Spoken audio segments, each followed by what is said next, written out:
So a few months back, myself and Pa were having a few beers from around the world. We started reminiscing on our train trip to Singapore. Accidentally, illegally entering Kazakhstan, hunting down a bar in the Gobi Desert, joining a Russian sports team to one of their homes in Middle Siberia.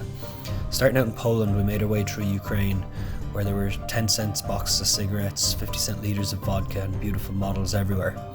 After a few wild nights out in Moscow, getting robbed in St. Petersburg, and turning the hostel upside down, it was time to head east. So we hopped on the train and figured we would get off 3 days later in a student city somewhere in Siberia. We didn't speak or read Russian, and no internet on the phones back then, but 2 days in we somehow realised we'd crossed illegally into Kazakhstan without a visa.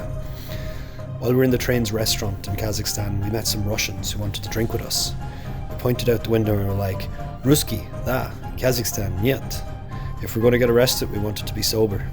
The border guards appeared about 6 hours into the country. But once we talked our way out of that, we still had to get back into Russia, and our visa was only one entry.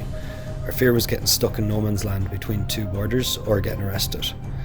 The minute we entered back into Russia, the guys from the restaurant came and partied with us all night long.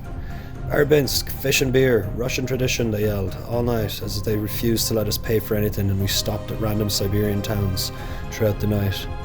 Our stop was at 9 a.m, but they invited us back to their hometown another 10 hours on. So back on the train we went, and on the afternoon of the third day we wake up super hungover, wondering where the fuck are we going. But the Russian hospitality was incredible. We were in Middle Siberia with these Russian guys, partying for 3 days, meeting their families, their kids, eating caviar, prawns, vodka. Oh my god, so much vodka. What a time it was.